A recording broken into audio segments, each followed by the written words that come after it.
I am working on a hay filter today, made out of 2 plastic drums.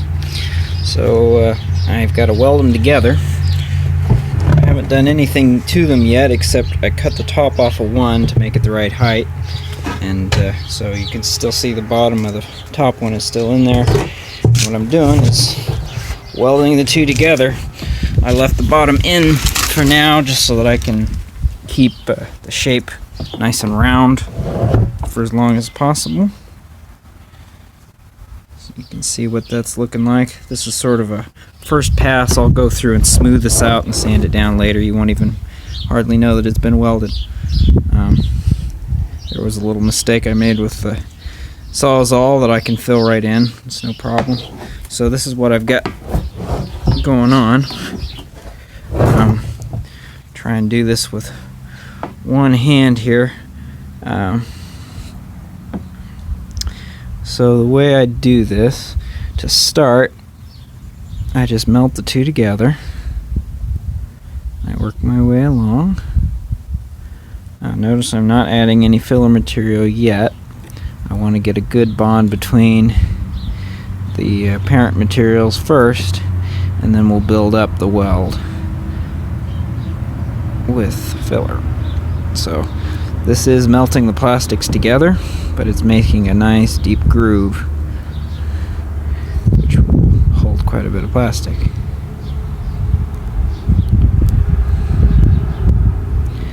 And this is just basically a soldering iron with a special foot on it that will push these 2 together.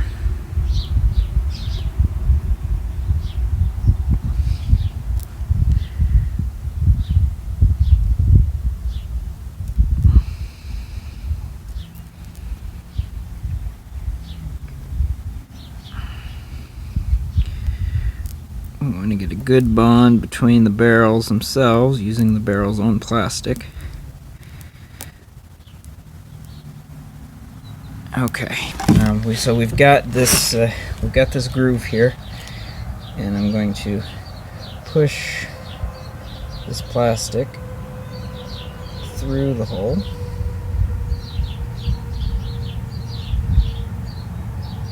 Actually, I need to take that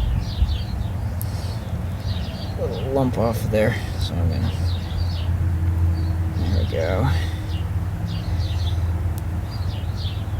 And just fill it in. This is LDPE, low density polyethylene, and having worked with high density and low density, I think this one is a little stickier, which sounds a little weird until you actually work with it, but you can see the foot is actually sticking pretty good to the plastic. You can also see that this eats up plastic rods really quick, so I can't run them all the way to the end, so I just throw the last bit in there and melt it down from the top, and then we keep going.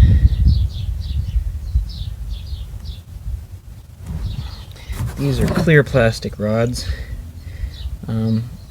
This process should be familiar to anybody who's used a glue gun. I'm not for sure, but I think this is the same exact material.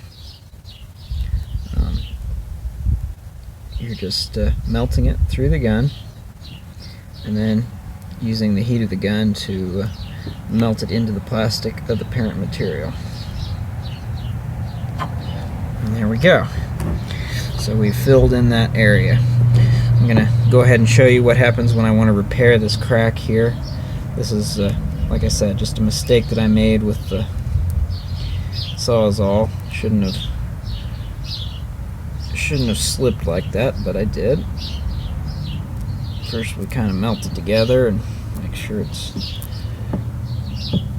filled in as much as possible. Use the point of the tool to create a nice little groove. And we'll add some filler.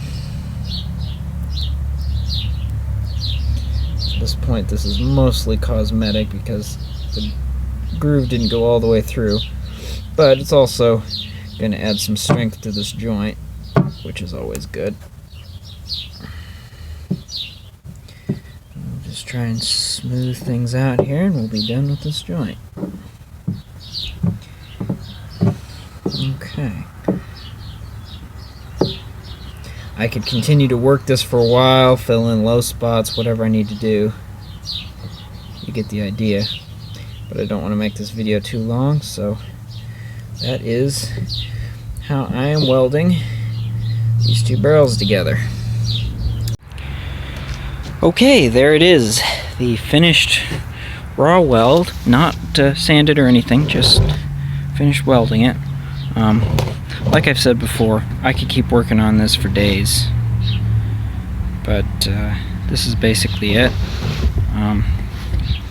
What I did, just to reiterate, was I melted down the plastic parent material, fused it together, and then came in with a filler on top and fused that to the plastic parent material itself, and so it strengthens the weld. And just by looking at it here, I can see a few areas that I need to touch up, but for the most part this is done. I'm going to next hit this with some sandpaper and try and clean it up a little bit, and we'll go from there.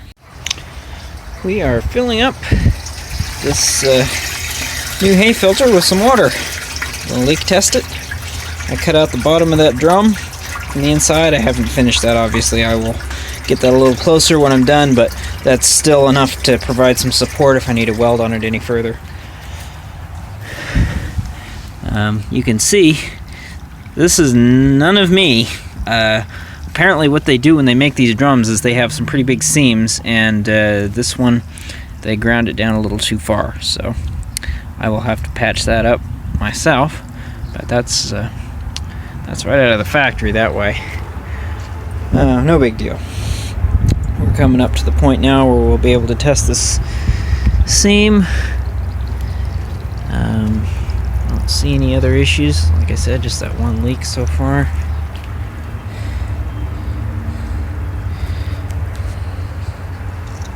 Show you a little bit of the weld here. This has been sanded and remelted a couple of times just to get a little bit smoother. There'll be a coat of paint on this when I'm all done.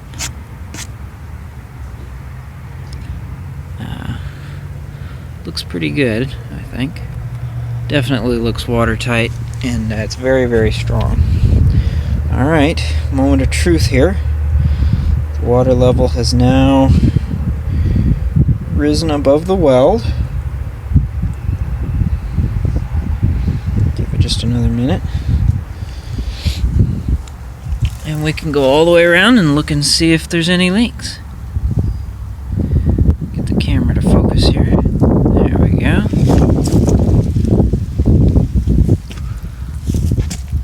You can still hear that one at the bottom. He's got a little bit of pressure on him now.